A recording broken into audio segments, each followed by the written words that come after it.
you missed Harding versus State and you have about 15 or 20 minutes to spare, go ahead, check out that VOD. Fantastic. It literally was. I mean, yeah. game 2 was like was. 6 minutes. So 2 of them were, yeah. Oh, actually, one of them dragged on a little bit, but didn't exceed anything like 15 minutes, something like that. But here we are.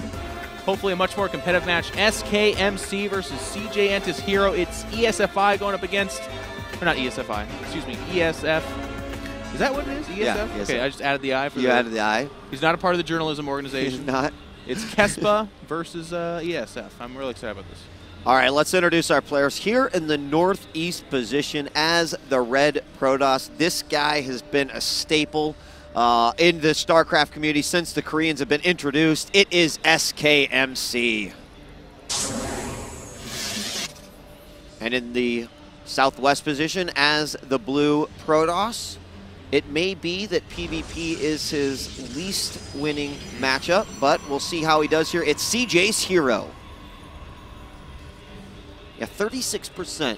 Yeah, it was like 13 out of 10 was his overall record, though, and I can tell you that's just they started keeping track of him a little bit late. I mean, he's played a lot more than that, obviously. Tournament-wise, of course, those KESPA guys are going to have less exposure, so their records will be smaller, just because they like to focus on Pro League. That is a week-in, week-out type of job. Traveling really cuts into that. Of course, MC breaks any kind of stereotype in that way. He's like, yeah, I play in Korea, and then I play in every other country on the planet. Yeah.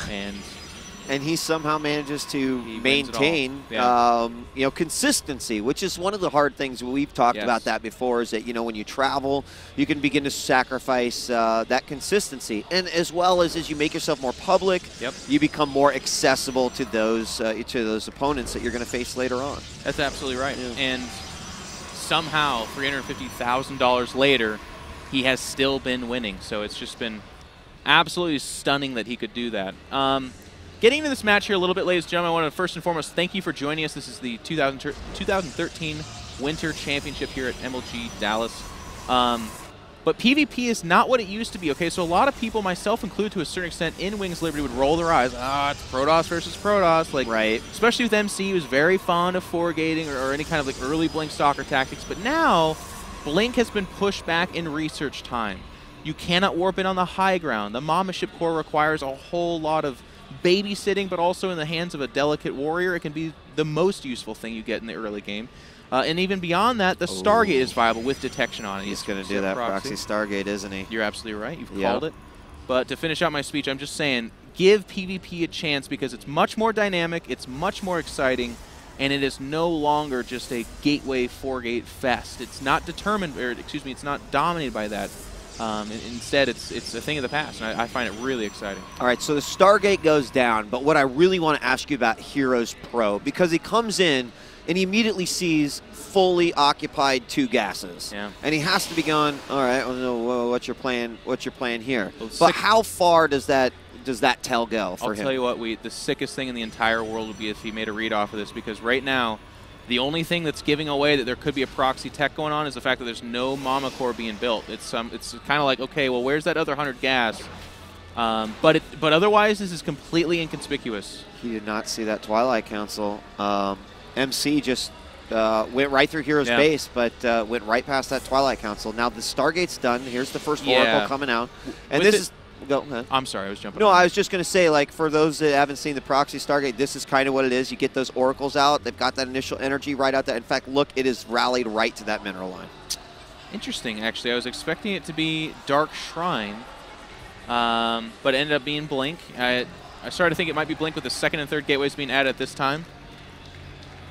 Scott is all up in our grill right now. He's going to have to tone that down just a little bit. But I'm just teasing Scott, guys, by the way. It's just something we do here. But Blink versus this is going to be interesting. But look at how early that Oracle gets in here. And it does so much damage, it's going to go ahead and just destroy probes. They're getting pulled, but even the mining time being lost at this point is damage enough. Never mind the 5, 6 probes going down, and it is not done yet. 7, 8, 9, and it's going to keep going. The Stalker's like, why won't you die?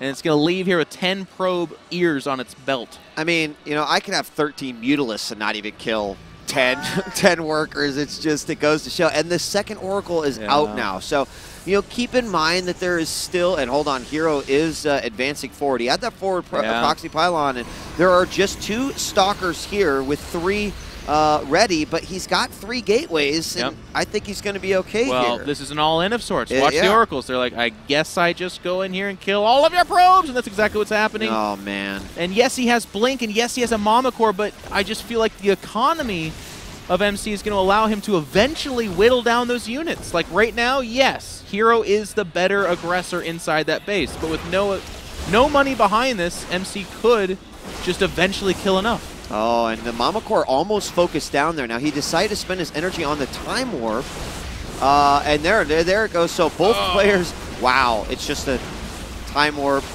little conundrum there. And both Mama Cores going down, but MC does hold it off. He pulled all of his units back. He allowed the army to come in, got those free shots. Meanwhile, Oracles are actually sitting over the Nexus, just waiting for more probes to come out. And GG